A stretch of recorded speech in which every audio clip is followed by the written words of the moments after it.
So this is the big story that we are tracking at this hour on WION, and this of course is likely to have serious ramifications on food security around the world.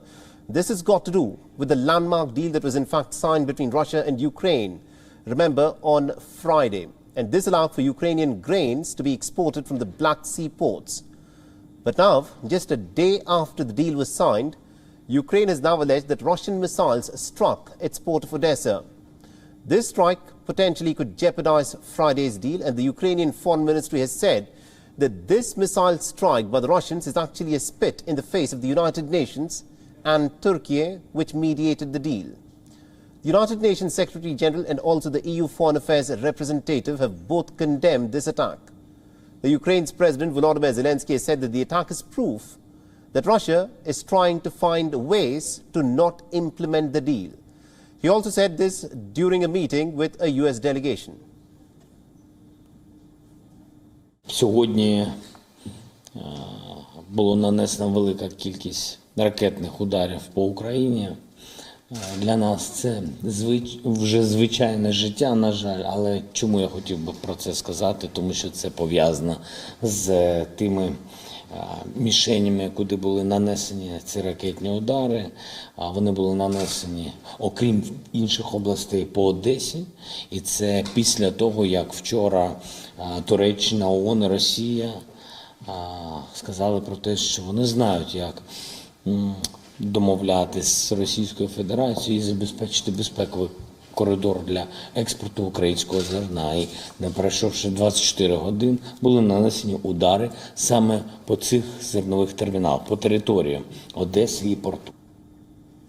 Now, the Ukrainian foreign minister has said that Russia's attack on Odessa just a day after the deal was signed was actually Putin insulting those who had worked hard to broker the deal.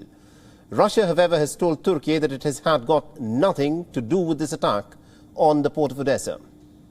Ruslarla yaptığımız temasta da Ruslar kesinlikle bu saldırıyla alakaları olmadığını, konuyu çok yakından ve ayrıntılı bir şekilde incelediklerini de bize belirttiler. Arkadaşlar, bu tahıl sevkiyatıyla ilgili dün yaptığımız anlaşmadan hemen sonra böyle bir hadisenin meydana gelmesi gerçekten bizi de endişelendirdi. Bundan biz de rahatsız olduk. Fakat biz orada dün yaptığımız anlaşmadaki yaptığımız vardığımız mutabakattaki sorumluluklarımızı yerine getirmeye devam ediyoruz.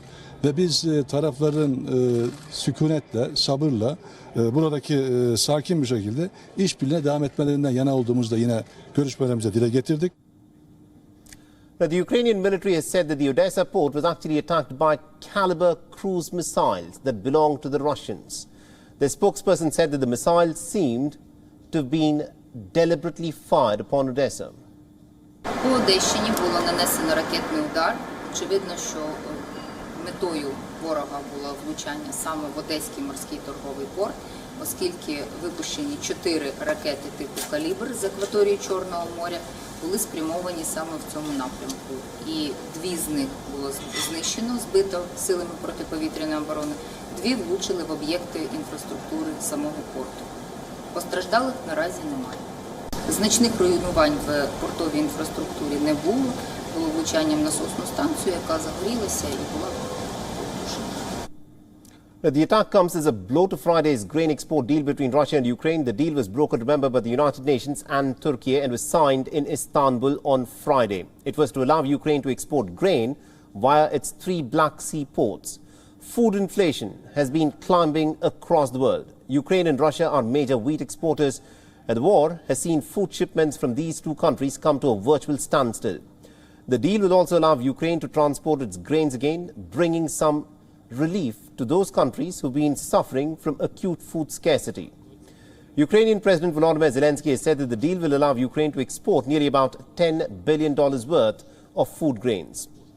Now, both the United Nations and the EU have condemned this attack. Ukrainian lawmakers have said that it needs more weapons from its allies to defend itself and its ports to ensure that the grain shipments go through. Now, Ukraine's infrastructure minister has said that preparations are still underway to start the grain export process. The difficulties had in fact surrounded the landmark deal even before the reports of the Russian missile strike. Now, Russia, remember, has been blockading Ukraine's Black Sea ports ever since it invaded into Ukraine. And Ukraine has placed underwater mines around the Sea ports in Odessa, and it has done this to stop any kind of an amphibious assault by the Russians onto Ukrainian ports. As a result, tens of millions of tons of food is trapped in 3 Ukrainian ports. The deal will allow the Ukrainian ships to in fact sail along through a safe passage that is known to be away from mines. All right, now to give us more insights in terms of what all of this, of course, means, we are being joined by Mr. Vladislav Davidson, who's joining us live from Odessa. He's, of course, a fellow at the Atlantic Council. Now, Mr. Davidson, this is something that's come as a bit of a shock for everyone who was rejoicing yesterday after the deal was struck between Kremlin and Kiev, which stated that there will be a safe passage that will be made available for Ukrainian ships to actually export grains from the Black Sea ports, the key among them being Odessa. But now we're getting information that one of these ports, that is Odessa port, has been struck by a Russian caliber cruise missile. What are we to make of this? Thank you for having me on again. First of all, I published an article in Foreign Policy magazine on Friday, several hours before the deal had come through, saying that it would be very difficult to get this kind of deal through, and it would require a UN resolution and a NATO international flagged armada to run escort trips for the vessels leaving my native hometown of Odessa's port on the way to Africa and to India and to Yemen and to various places where that grain is needed to keep from people from starving to death. Right. Secondly, I went to bed and had a whiskey sour, hoping that the deal would stand. I poured myself a whiskey sour, thinking that it would be a good thing, thinking that probably it was too early to celebrate, but why not? I woke up this morning. My hotel is an hour, a kilometer and a half from the port, to explosions. Boom, boom, boom, boom. It was the sound of Ukrainian air defenses knocking down missiles and the sound of several missiles hitting the port. So the Russians immediately after signing the deal sent us a message here in Odessa. It's a beautiful town, as you can see right behind me. It's gorgeous. Everyone should visit. Even in difficult times, everyone should visit. But the Russians have sent us a message with rockets. Now, Mr. Davidson, this is, something that a lot of people would say is shocking, and it shows a lack of intent to actually carry through with this deal. Now, Russia and Ukraine negotiated the details of, in fact, allowing for a safe passage to get these grains out of Odessa and the other 2 ports in the Black Sea. But now, what has clearly happened is that Russia has said that this is a deal that will falter and will actually not go through. How does this affect Ukraine? Look, it's obvious to a lot of people here that signing deals with the Kremlin and Moscow is not something you should rely on.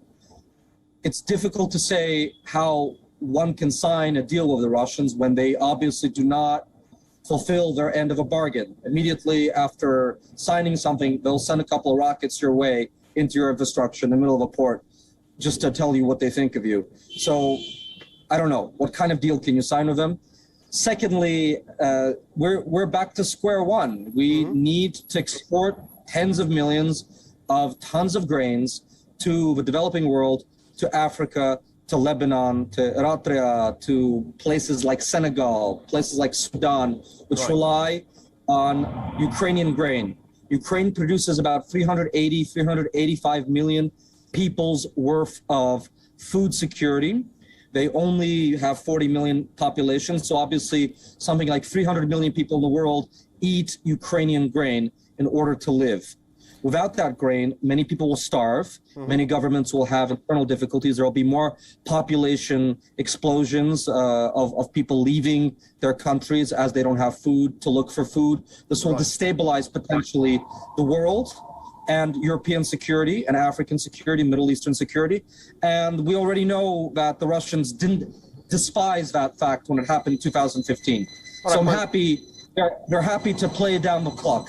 All right, Mr. Davidson, now the question that I want to ask you is, considering what has happened with the deal, and it's quite unlikely that this deal will in future, in the coming days, actually go on as normal as was expected, because the intent of Russia is fairly clear. If it has used the cruise caliber missiles to actually strike the Odessa port, then it means that it does not want to respect the terms of the deal. With that being the case, the question that I want to ask you is, will Ukraine continue to negotiate with Russia for a safe passage to get its grains out?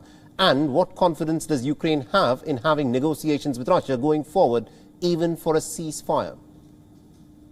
There's no negotiations. The Russians respect force. The Kremlin respects force. The Moscow respects force. The thing to do now, this deal having faltered, this deal having been scuppered by the Russians immediately, is to pass a United Nations resolution for a green corridor and escorting of ships by NATO assets. It needs to be a UN resolution, and it needs to be a naval blockade busting mission of UN, NATO flagged ships, some other ships. If the New Zealanders or the Indians want to come along to help us clear the blockade and get grain out, we're happy to have you. But it needs to be UN resolution, and NATO needs to take sides now in order to keep people from starving to death. We already had the Holodomor here in 1932, 1933, cooked up in Moscow. We do not need a second Holodomor coming out of the Kremlin. We cannot repeat history. We can have a UN resolution unblocking the port so everyone can eat, and the Ukrainian economy cannot starve to death. Thank you for having me on. Thank you very much indeed, Mr. Davidson, for joining us from Odessa and getting us all those insights. It, of course, remains to be seen as to how things, of course, proceed from here, because at this point of time, it does look like the deal that was struck with much fanfare on Friday is now technically off after those missile strikes. WION is now available in your country. Download the app now and get all the news on the move.